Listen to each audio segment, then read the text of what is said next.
dalam Al-Quran, di Quran surat Al-Imran 3:45, itu tertulis di sana.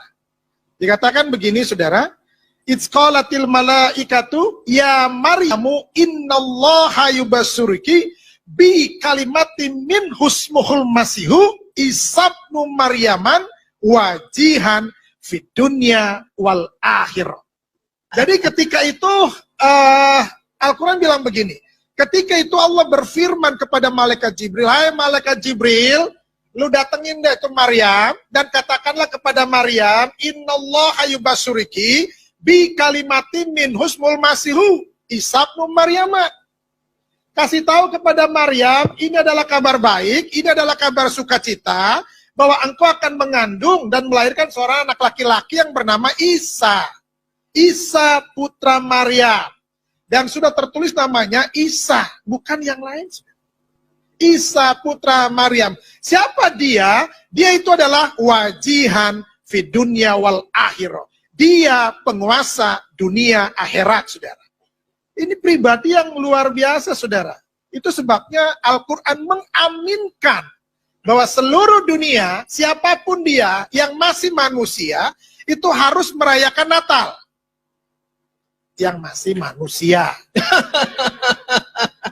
Kecuali udah berubah. Kan gitu. Kenapa? Karena Al-Quran sendiri sudah menyatakan itu. Kok Al-Quran menyatakan itu ya? Yes, ini hal yang sangat penting. Kenapa yang dibawa? Keselamatan dunia ini.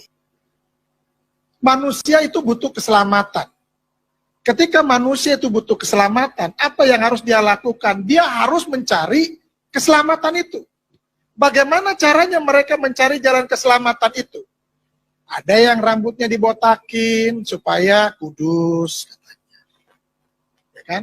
Ada yang harus menghadap ke arah mata angin, karena di sanalah ada Tuhannya untuk selamat. Lalu ada juga yang harus mengorbankan korban untuk selamat. Harus bawa sesajen untuk selamat. Nah, kalau di dalam Yesus itu nggak butuh yang kayak gitu-gitu.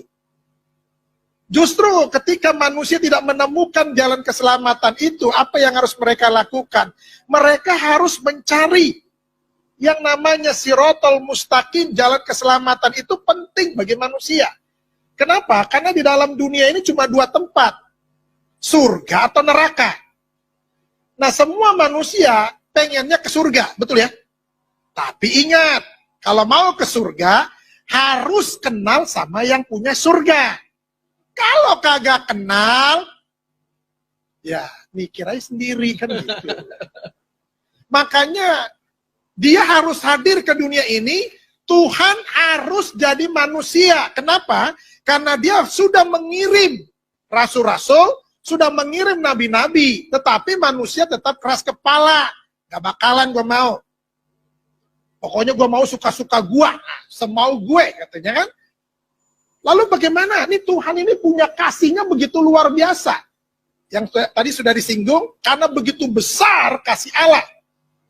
Apa yang Tuhan mau lakukan nih, manusia ini harus, semuanya nih harus masuk surga. Karena neraka diciptakan untuk setan, untuk genderuwo, untuk iblis. Bukan untuk manusia. Manusia ditempatkan semuanya masuk surga. Amin. Tapi yang bagaimana dulu? Nah, itu kemauannya Tuhan, itu hatinya Tuhan. Tuhan mau semua manusia itu masuk surga. Bagaimana caranya untuk Tuhan menyelamatkan manusia? Dia harus jadi manusia. Kenapa harus jadi manusia? Karena yang diselamatkan manusia, bukan monyet. Kalau yang diselamatkan monyet, ya otomatis dia harus jadi monyet dengan bahasa monyet.